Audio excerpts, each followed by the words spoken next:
Well, hello there, friends. I just finished making a real shepherd's pie. That's right. This time I made it with lamb. Remember, thumbs up if you like the video, subscribe to the channel, and ring that bell. Stay tuned, friends.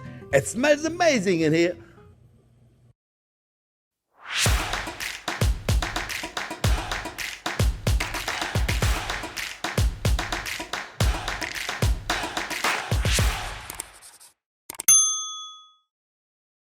Well, we're doing it again this time, friends, but we're going to do it with lamb. Oh, boy. Yeah, I did a video last year, my original shepherd's pie. Mamma mia, how many English people had to tell me, this is not a shepherd's pie if you do it with beef. Shepherds do not guard beef, they guard sheeps. I know it, but in America, that's the way we make it. So you know what? All of my English friends, because boy, I have so many chefs that work in England, friends of mine that have called me, that have said, what are you doing? A shepherd's pie is made with lamb. I said, I know, I even said it in the video. Anyway, we got a lamb shoulder right there that I grounded. I got 2 pounds of meat. We're going to do it with lamb. And you can do it with whatever you want, but if you make it with anything but lamb, don't be calling it a shepherd's pie, otherwise you'll have the English police after you, okay? So do it however you want to do it. And then also, I heard about, you're not supposed to put the mashed potato in the bottom. I'm doing it anyway, okay? You don't want to put the mashed potato in the bottom, don't put the mashed potato in the bottom. Put it on the top. It's up to you. And then they said, don't even put mushroom. I still put mushrooms. You don't have to put mushroom if you don't want to. I'm going to put the mushroom. So, friends, I'm doing it. I'm going to do it in 2 pans because it goes a little faster. But at home, what you can do your onion and your mushrooms, take it away, clean your pan, and then do your lamb. I'm going to do them in 2 pans so it goes faster. Okay, for the video, otherwise it takes forever. Eh? I'm using a clarified butter. You can use a good cooking oil. Don't use regular butter because you know it'll burn, right? So clarified butter to start, or a good cooking oil, or a good avocado oil, or grapeseed oil. A high smoke point oil would be great. Okay, we want to make sure it's hot. We're going to saute the onion. We're getting close to the temperature that I want. I want to make sure I'm hot. And so I have one big onion. One big onion. You know, onion is always number one, eh? Everybody knows that. Always number one. So we're going to saute the onion. Get it a little golden brown. Then we're going to put the mushroom. You don't have to put the mushroom, remember, if you don't want it. And then I'm going to do the lamb right here. Now, it's very important, friends. And I know for most of you that have seen my channel before, and there's a lot of you, but we have so many new subscribers. For all the new subscribers, during the holiday, I think we picked up like 150,000 new subscribers in the month of December alone. So welcome to all of you. You may not know certain things, so I want to make sure I tell you. And for those of you that already know, get yourself a glass of wine, relax, we're having fun. And I'm going to be redundant and everybody remembers, eh? So I got the lamb right there. I'm going to wait for my pan to be about 365. I really want the oil to be hot when I do it, friends, because if I don't do it when it's super, super hot, I'm not going to get, what is it called? The Maillard reaction. This is a must, friends, the Maillard reaction. The Maillard reaction is a caramelization of the protein, and that's what's going to give us flavor, okay? And so it's up to you, but I really, really recommend it. We're going to put also some rosemary and thyme. We're also going to put some garlic and fresh parsley. We'll put a little bit of flour later. And then we got some carrots cut in very small dice, as you can see, very small dice. And I got peas, because it's traditional to put peas in shepherd's pie. You don't like them? Don't worry about it. Don't put them in. And I got a cup of tomato puree. And for stock, if I were to do it with beef, but I'm not doing it with beef, you use the beef stock. But since it's lamb, we don't want to use a lamb stock. Nobody got a lamb stock. So we use a chicken stock. All right? And I was going to say, for those of you who don't eat meat, use a vegetable stock, but you're not going to do this if you don't eat meat. And a beautiful English cheddar and a little bit of Parmigiano. All right, so we're going to saute the meat here, friends. You hear that? Now this, friends, I can't express to you how important this is. Then we get this really, really beautiful caramelization here, friends. Let me get the, oh, mamma mia, the salt and pepper here. Okay, very important, friends, and we get this caramelization because caramelization is flavor. So, salt, pepper, and you watch. We're gonna wait until it's beautiful golden brown, friends. This is a step that you cannot skip. So many people do it. They're poaching the meats. They're missing an amazing opportunity to give a great flavor. So, by all means, my friends, I want you to wait because we're gonna get this beautiful caramelization, okay? So I'm gonna continue doing this. I am gonna continue saute my onion.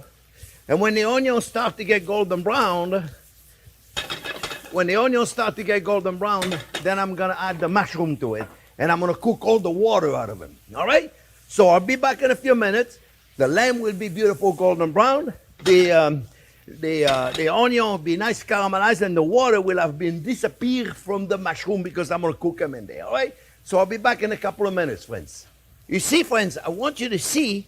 Look, at one point, you see all that water right there? We got to get it all out. You see? That's why you do it in a fry pan, because if you do it in a pot, you try to do it in a pot with the high side, it takes forever for this moisture to escape. That's why I do it in a fry pan. You see, friends? So don't get discouraged.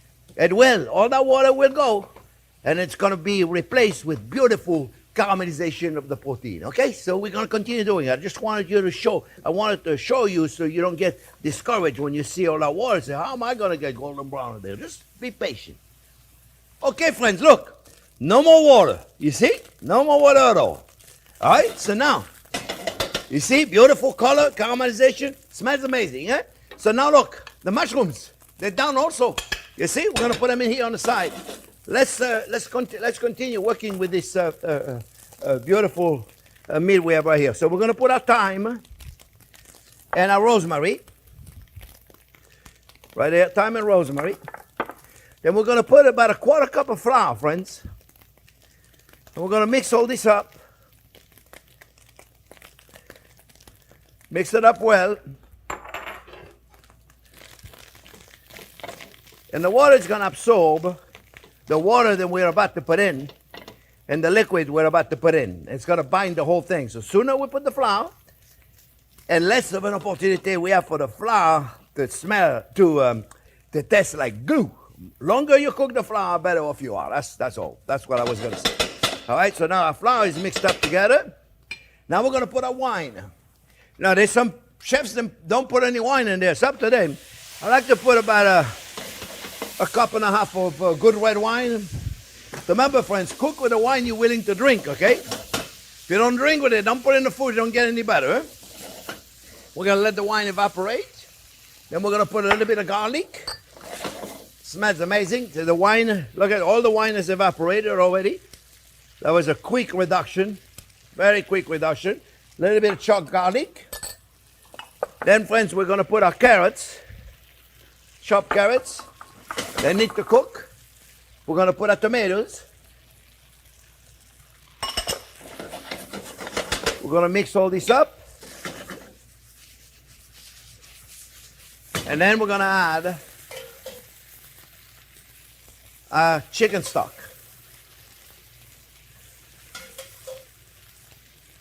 All right? And then, friends, we're going to be gentle with this. We're going to cook all this, probably 20 minutes, 25 minutes. And then we're going to get a beautiful, nice texture. Beautiful, nice texture. Now, our mushrooms and our onion are already cooked. They're already done, so we'll add them at the end. And we're going to put this right there. We're going to put a little bit of the parsley in. We'll add some more later on. And then at the last minute, we're going to put our peas. And then we'll put the whole thing together when it's nice and thick. We want it to be thick. So we're going to cook all this. And now you don't want to do this too fast, so we're going to reduce the heat. We're just going to let it cook until it's nice and all together, nice and thick. And then we'll put the peas and the mushroom. We'll mix it all up, and we'll have a beautiful mix done. All right? So let me put a little more salt and pepper.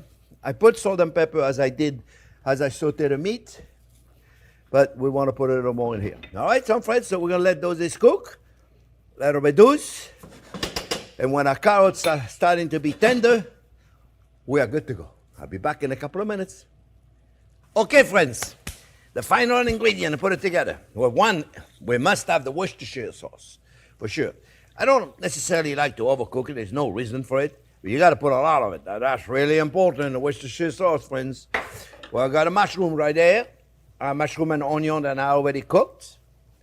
You see? Let's put it all in there. Voila. I made a mess right there. Man, I made a mess everywhere. Let me take this out of here. You, come back over here. All right, and now we're going to put our peas. And all we got to do, give it a nice mix. Reduce the heat.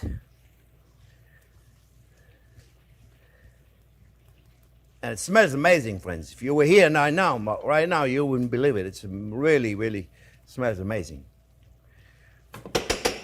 The pan is a little small, but like I said, I like better to use a fry pan, so it's nicely, it's easier to do the caramelization of the meat instead of a pot. And with a pot, you're just going to take longer. You can do it with a pot, friends. Do it with a pot. If you don't have a big fry pan like that, do it with a pot. Don't worry. But like I said, it's a lot easier to get the evaporation of the water in a fry pan than it is in a pot. See, it's looking beautiful, isn't it? So I did some adjusting, salt and pepper, and it was a little soft on the salt, but Worcestershire sauce is going to be pretty salty, friends. So now we're going to test it. It's probably hot. Oh yeah. Oh, okay. So now, oh, it's delicious. So now I'm going to put it together, friends. I did beautiful mashed potatoes.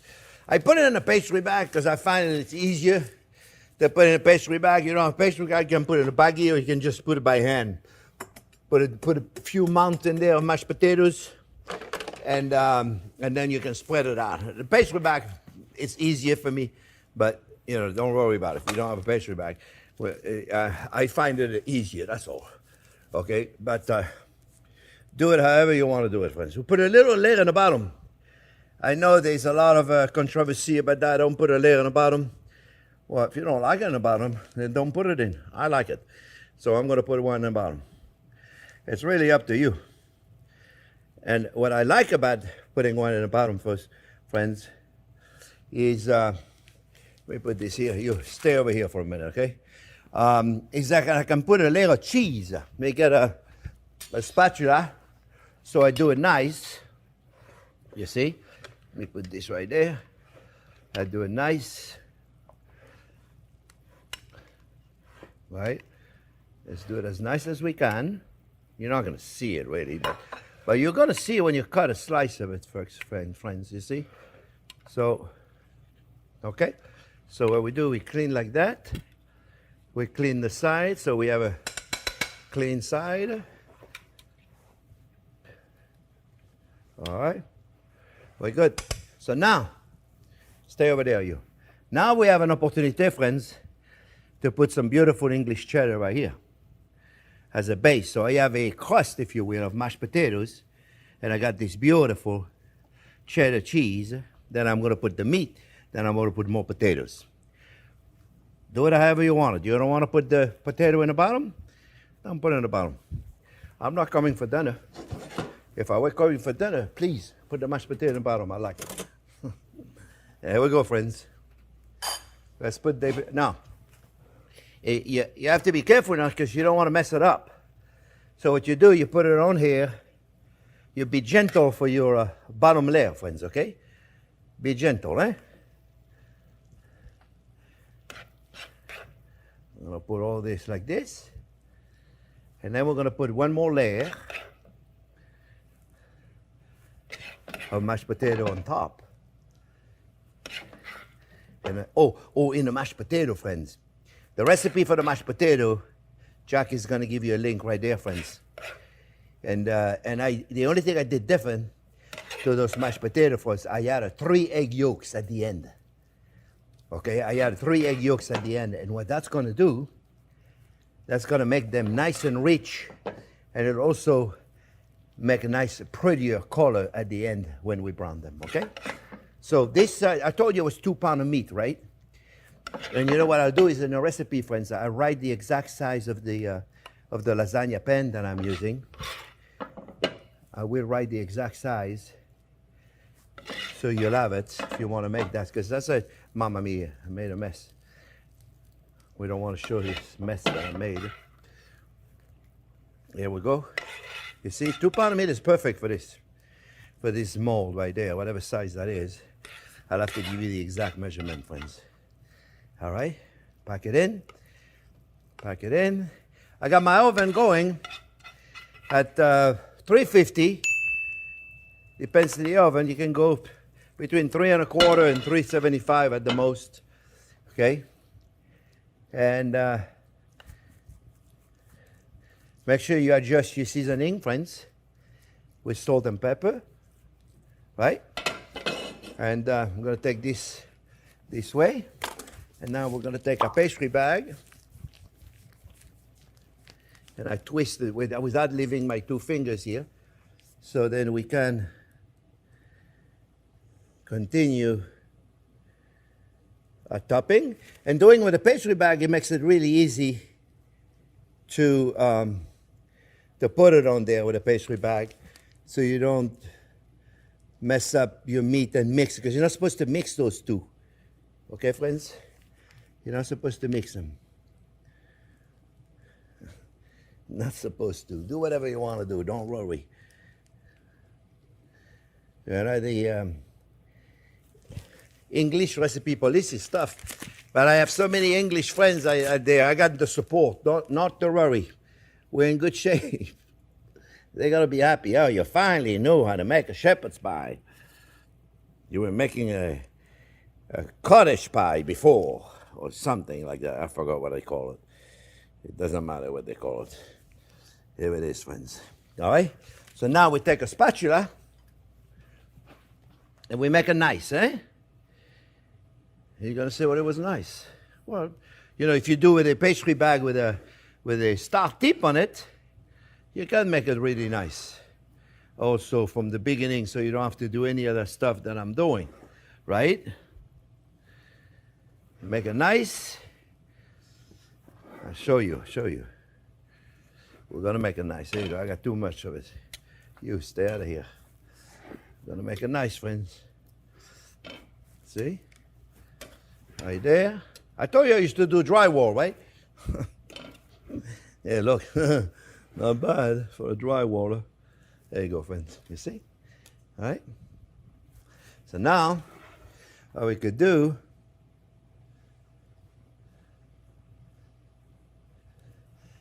is, because we got nothing else to do a little bit of this, a little bit of this. See?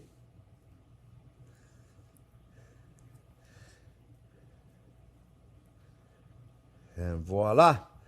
And then we're going to pop it in the oven. We're going to put a little more cheese on it. And then we're going to pop it in the oven.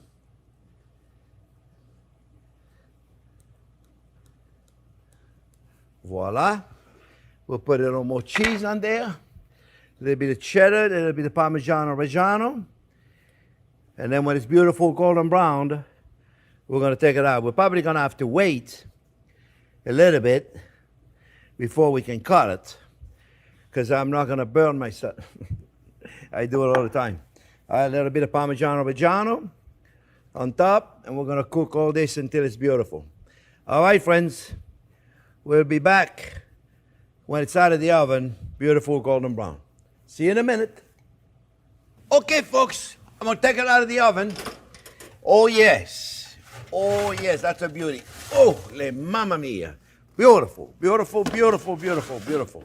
So now, friends, you're going to leave it in the oven about a good, depends. If you just made it and you're going to eat it right away, you can put it in the oven maybe a half hour. But if you take it out of the fridge and you're going to reheat it, you're going to prepare, you're going to eat it, right? Then you got to reheat it until the internal temperature, and you use one of those. You know, whenever you're reheating anything, friends, doesn't matter what it is. It could be a stuffed bell peppers. It could be a potato gratin. I don't care what it is. You use a thermometer like this because don't reheat anything over 150, 155 degrees because you can't eat it anyway. It's too hot. If you're reheating something, then you need to cook it again, which means 150, 155 is enough. So always go in there with a thermometer to make sure you have the right temperature. It's really important. All right, friends? And now we're going to let that rest for a while because I'm not going to burn myself because it's really hot. And if at the end you don't get the color you want, put it into the broiler for a minute. Keep an eye on it. Don't go do something. Turn on the broiler. Stay right there. Don't put it too close to it so you get some nice caramelization in it. Okay? So we're going to wait a minute and then we're going to cut a nice piece of it. Okay, friends. I let it cool a little bit because otherwise it's too hot. It's cool enough so I can handle it. So I'm going to cut a piece. Now, longer you let it go. Longer you let it rest, and better of a slice you're going to get, friends, okay? Because otherwise, you know, it's going to be difficult to make a nice slice out of it's not exactly a pie, okay? I know it's got mashed potato in the bottom, but it's still going to be difficult to make a beautiful slice out of it. You see right there, friends? It smells amazing, and it's still got smoke coming out of it. Smoke. That will be a steam coming out of it. Let me take this out of there. You see? And, oh, yes. It looks amazing, friends. It looks absolutely amazing. I'm very excited. You see, the potato in the bottom doesn't do that much. The beautiful thing about the potato in the bottom is that I can put the cheese on top of it. So, Oh! You know, I think I even like it better with lamb. So for all my English friends, I hope you like it. We got even English cheddar in there. Remember, thumbs up if you like the video, friends. Subscribe to the channel, don't forget. And don't forget to ring that bell. Thanks for watching. We'll see you in the next few days with another fantastic video. It's delicious.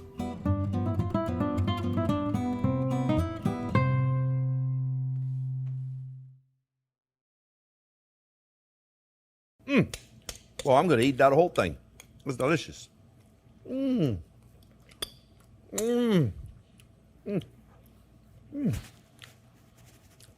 good. Oh, man, it's good.